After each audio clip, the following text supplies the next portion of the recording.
Ese waruzi ko mu Rwanda ashobora kuba hamaze kwimikwa papa mushya? Ese uyu muntu ni muntu ki? Kandi kuki Kiliziya Gatolika imaze imyaka 125 mu Rwanda ivuga ko iba ari ubuyobe bukomeye bugomba gukorerwa iperereza? Mu minsi ishize imbuga nkoranyambaga zatitijwe n'amashusho adasanzwe, si amashusho y'ubukwe, si amashusho y'ibirori bisanzwe, n'amashusho y'abantu bateraniye hamwe bafite akanyamuneza, bafite n'ibikoresho bimenyerewe kuri ba musenyeri ndetse na ba papa. Hagati yabo hari umugabo wambitswe ikanzu y'icyubahiro ahabwa n'inkoni y'ubushumba, umusaraba ndetse na Bibiliya. Uyu mugabo ntabwo bamwita musenyeri, bamwe bamwise papa, abandi bamwita umubyeyi w'abatowe. Izina rye ni Harerimana Faustin. Mu gihe benshi babirebaga nk'urwenya rwo kuri internet, Antoine Karidinali Kambanda, umushumba mukuru wa Kiliziya mu Rwanda, we ntabwo abibona gutyo. Ageze kuri perereza.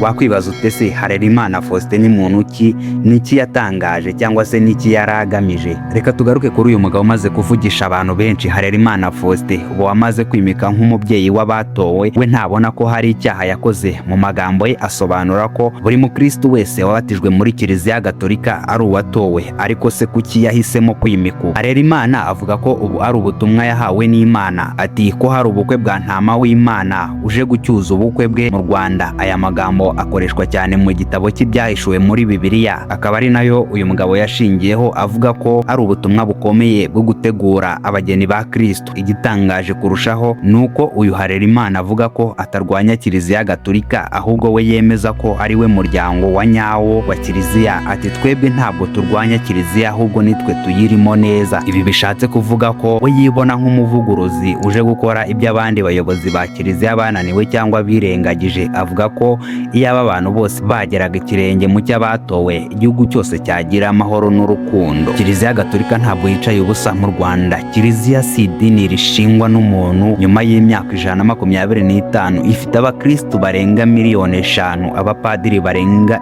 1,000 n'inzego zihamye guhera i Roma kwa papa mu Butaliyani kugeza ku gasozi ka kure mu Rwanda. Ubwo iyi nkuru y'iyimikwa ry'uyu mupapa mushya yageraga ku nzego z'ubuyobozi, Antoine Karidinali Kambanda, umuyobozi w'inama y'abepiskopi mu Rwanda, yahise atangaza ijambo rikomeye ati turimo turabitohoza ngo turebe icyakorwa dukuremo urujijo. Iri perereza Karidinali Kambanda avuga ko rifite intego ebyiri: kumenya abari inyuma y'uyu muryango w'abatowe, kureba niba nta rujijo rwaba ruri guterwa mu bakristo Gatolika basanzwe, bamwe bashobora kururwa n'amagambo y'ubuhanuzi n'amabonekerwa. Abapadiri batandukanye barimo Padiri Niyonsenga Theophile uri muri Espagne na Padiri Mundere Dominique uri i Roma, bose barabaza bati niba uyu muryango uvuga ko ufite ubutumwa bwabo bwite, kuki bakomeza kwitirirwa izina rya Kiliziya Gatolika? Kuri bo ubu ni ubuyobe bushobora kuyobya intama nyinshi niba budahagaritswe hakiri kare. Muri uyu mwanya reka twibaze kuki ibi bintu biri kuba.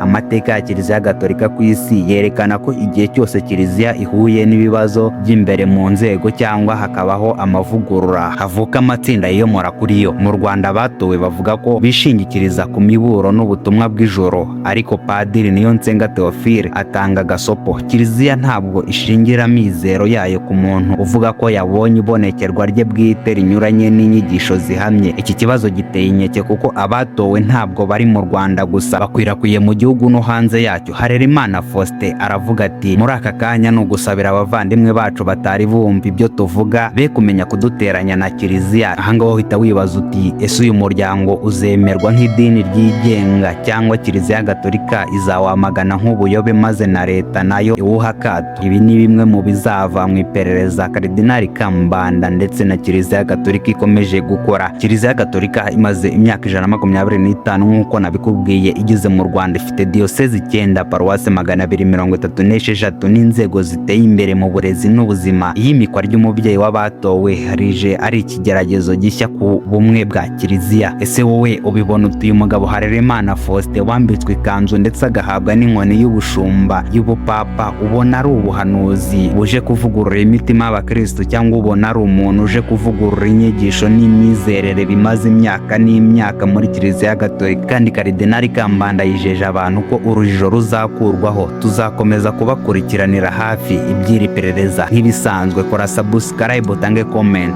kuri Dreamax TV, ubundi utubwire niba ubona papa w'umunyarwanda yashoboka muri ubu buryo. Nge nitwa Ishimwe Karebu, iyi ni Dreamax TV.